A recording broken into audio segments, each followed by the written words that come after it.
మా పిల్లలను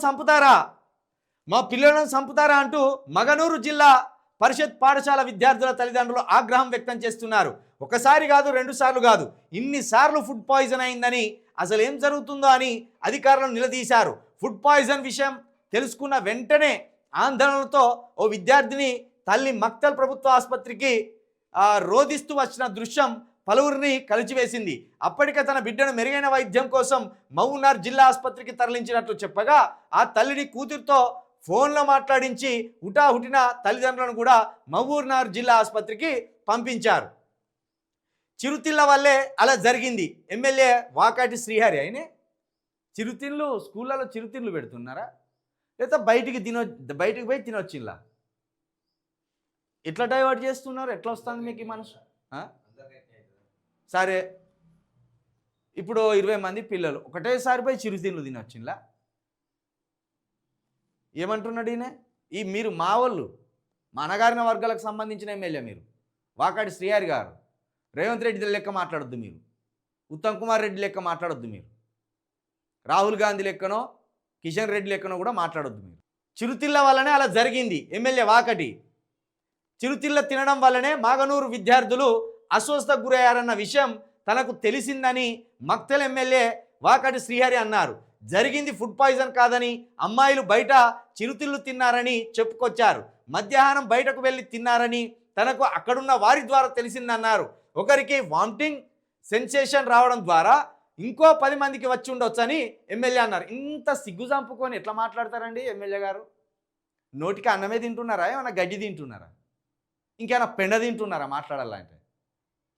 ఇంత సిగ్గు చంపుకొని ఎట్లా మాట్లాడతావు? ఓకే సరే, నువ్వేమంటానో అమ్మాయిలు మాత్రమే బయటికి పెట్టి తినొచ్చు. మరి ఇక్కడ అబ్బాయికి ఏమైంది? నిజంగా మీరు మక్తల్ ఎమ్మెల్యే మీరేనా?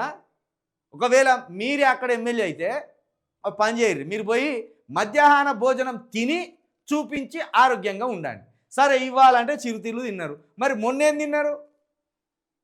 గంత పైసలు ఎక్కువయి పిల్లలకు చిరుతిళ్ళు కొనుక్కోర్రి అని పంపుతాను ఈ గవర్నమెంట్ పాఠశాలకు మా పిల్లలను. వాకాటి శ్రీహరి గారు, మీరు ఎవరి తరపున ఎన్నికైన్లు?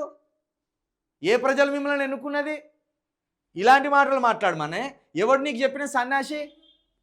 బయటికి పోయి పిల్లలు తినొచ్చి అస్వస్థ పాలైనని చెప్పిన సన్యాసి ఎవడు? వాడు జర ప్రెస్ మీట్ ముందుకు తీసుకురా, నీకు ఆ సమాచారం ఇచ్చింది ఎవడో తీసుకొచ్చి, వాడు ఎక్కడ చూసిండు, అది ఎక్కడ బయటపడ్డది, ఇవన్నీ బయటికి రావాలి. మీ చేతగాంతనాన్ని, మీ ప్రభుత్వ అసమర్థతను, మీ నిర్లక్ష్యాన్ని కప్పిపుచ్చుకోవడానికి పోరగాళ్ళ మీద నిందలు ఎత్తాన్లా, పిల్లల అస్వస్థత మీద కూడా మీరు రాజకీయం చేస్తాన్లా, ఫుడ్ మీద కూడా రాజకీయం చేస్తున్నారా? ఏమాత్రం సిగ్గు అనిపిస్తలేదు మీకు అసలు? ఇంత జిగజారి మాట్లాడు. రేవంత్ రెడ్డి చెప్పిండ ఇట్లా మాట్లాడాలి వాకాటి శ్రీహరి గారని? విద్యాశాఖ మంత్రి అని అడిగే ధైర్యం లేదు కానీ మీకు, ఓ బీసీ బిడ్డగా ఉండి.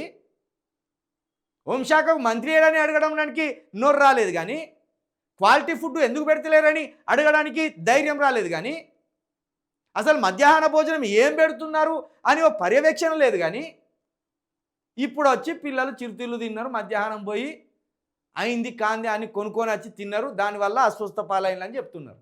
మీరు ఎమ్మెల్యేగా సాధించింది పూర్తి పోస్ట్ మార్టం చేసి మీరు అనుకున్నది ఇది, చిరుతిళ్ళు తిన్నారని. ఇవాళ చిరుతిళ్ళు తిన్నారు, మరి మొన్నేం తిన్నారు? మొన్న కూడా చిరుతిళ్ళే తిన్నారా? ఇలాంటి అసమర్థమైన నాయకులను ఎన్నుకోవడం వల్లనే ఈ గవర్నమెంట్ పాఠశాలలు ఇట్లున్నాయి. గవర్నమెంట్ పాఠశాలలో విద్య ఎట్లా బోధిస్తున్నారో చూడకుండా, తిండి ఎట్లా పెడుతున్నారో పర్యవేక్షించకుండా, కేవలం ఆసుపత్రిలో పాలైనప్పుడు వచ్చి ప్రెస్ మీట్ల ముందు వాళ్ళ ప్రభుత్వాన్ని కాపాడుకోవడానికి, రేవంత్ రెడ్డి గారిని భుజాల మీద ఎత్తుకోవడానికి, లేకపోతే ఆయన మంత్రి పదవి కోసము ఇట్లా అబద్ధాలు ఆడతారు.